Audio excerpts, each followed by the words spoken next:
दिन बाद की इवेंट्स डायरी में कैसे आ गई। यहाँ तो सिचुएशन पहले से और ज्यादा उलझ चुकी थी। किसी को कुछ समझ नहीं आता कि ऐसा कैसे हो सकता है। वहीं दूसरी और दूसरी टीम रस, कोल्ट और टैग तीनों भी आज रात के लिए एक जगह रुककर आग जलाकर वहीं बिताने का फैसला करते हैं कि तभी उन्हें एक अजीब सी आवाज आई और वे अपने वेपन्स के साथ इस खतरे के लिए तैयार हो गए कि तभी कोई क्रीचर पीछे से टैग को खींचकर अपने साथ ले जाने लगता है। टैग ने देखा कि वो बहुत बड़ा क्रीचर था और उन्हें अब सब समझ आ गया कि उन बॉडीज की ऐसे हालत किसने की। अब वो क्रीचर टैग को भी मारने ही वाला था कि तभी रस्क सही वक्त पर आकर उस क्रीचर को गोली मार देता है और टैग को बचा लेता है। हालांकि पीछे कोल्ट अकेला रह गया और उस पर एक दूसरा क्रीचर आकर अटैक कर देता है। कोल्ट ने देखा कि वो क्रीचर कोई और नहीं बल्कि सेम उसी जैसा दिख रहा था और अब कोल्ट कुछ भी कर पाता उसके पहले ही वो दूसरा वर्जन अब कोल्ट को वहीं जान से मार देता है। अब कोल्ट का दूसरा वर्जन कहां से आया, ये क्रीचर कहां से आए, वहीं टीम को अपनी ही चीजों की दो कॉपीज कैसे मिल रही हैं, इन सब का राज बहुत जल्द खुलेगा।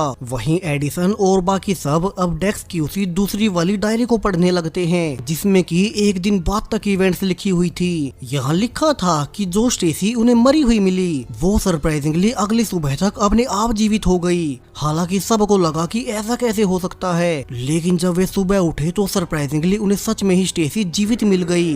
हर कोई हैरान था कि ये कैसे हो गया। स्टेसी जिसे कि कल खुद उन्होंने चेक किया था कि वो मर चुकी है, वो अब फिर से जीवित हो गई। वहीं दूसरी ओर रस और टैग जो कि अब कोल्ट के मरने के बाद दो ही मेंबर्स बचे हैं, वे फाइनली चलते हुए नॉर्थ वाले कैंप तक पहुंच गए।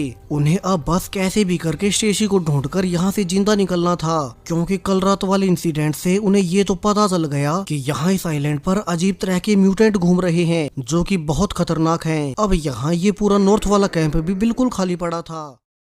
सोरस यही कैंप वाला वॉकी टॉकी लेकर कम्युनिकेट करने की कोशिश करने लगता है। लकीली इस बार दूसरा वॉकी टॉकी एडिसन के ही पास था तो फाइनली उनमें कम्युनिकेशन हो ही गया। रस उसे सब बताता है कैसे यहाँ बहुत खतरनाक म्यूटेंट्स घूम रहे हैं जो कि शायद से यहाँ किसी एक्सपेरिमेंट्स की वजह से हुए होंगे और कल रात वाले अटैक में उनका साथी कोल्ट भी मारा गया।